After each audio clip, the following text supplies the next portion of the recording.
एक जिंदा सांप राजा की लड़की के पेट में रहता था। सांप ने राजा की लड़की को अपने वश में किया हुआ था। जब रात होती तो वो कुछ देर के लिए राजकुमारी के मुख से बाहर निकलकर जंगल की तरफ चला जाता और सुबह होने से पहले ही वो फिर से उसके अंदर चला जाता। राजकुमारी इस बात से बिल्कुल अनजान थी कि उसके अंदर एक सांप ने डेरा डाला हुआ है। अनजाने में वो पूरी तरह से उस नाग के वश में थी। राजमहल में किसी को भी इस बात की भनक तक नहीं थी कि राजकुमारी के अंदर एक 7 फुट का सांप रहता है। सभी यही समझते कि पता नहीं राजकुमारी को क्या बीमारी लग गई जिसके कारण वो हमेशा अचेत रहती है। बड़े से बड़े वैद्य और हकीम भी इस बात का पता नहीं लगा पाए। लखन जब राजमहल के अंदर गया तो उसने देखा कि वहाँ पर बहुत सारे वैद्य और हकीम राजकुमारी को ठीक करने के लिए लगे हुए हैं। एक कोने में खड़े होकर चुपचाप लखन ये सारा माजरा देखने लगा। जब शाम का समय हुआ तो सभी हकीम और वैद्य धीरे धीरे करके वहाँ से चले गए। तब लखन राजा के मंत्री के पास गया और बोला, मंत्री महोदय, सभी अपना प्रयास कर चुके हैं, अब एक मौका मुझे भी दिया जाए।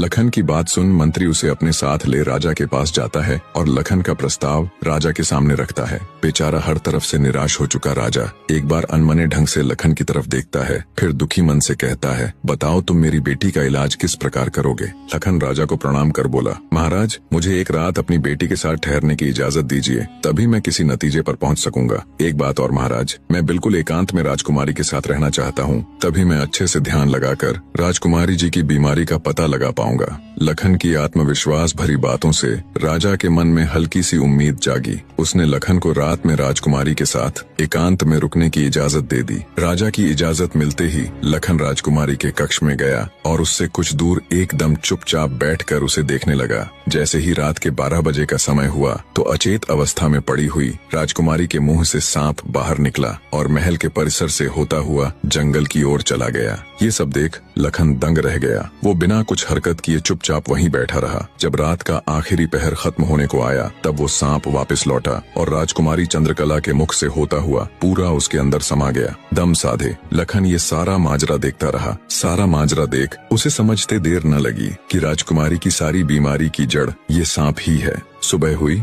तो राजा चंद्रसेन डर और बेसब्री के मिश्रित भावों के साथ लंबे लंबे कदम रखता हुआ अपने मंत्री के साथ राजकुमारी के कमरे में आया और बेसब्री से उसने लखन से पूछा, बताओ लड़के, तुम किस नतीजे पर पहुँचे? क्या मेरी बेटी ठीक हो जाएगी? लखन बोला, महाराज, मुझे राजकुमारी की बीमारी का पता चल गया है और ईश्वर ने चाहा तो वो जरूर ठीक हो जाएगी। आप मुझे एक रात का समय और दीजिए और मेरे लिए एक तलवार, एक मिट्टी से भरी हुई बड़ी सी बाल्टी का इंतजाम कर दीजिए। लखन की बात सुन राजा को बहुत सुकून मिला। उसने मंत्री को लखन के द्वारा मांगा गया सारा सामान उसे देने का निर्देश दिया। अब सभी को इंतजार था तो बस रात का।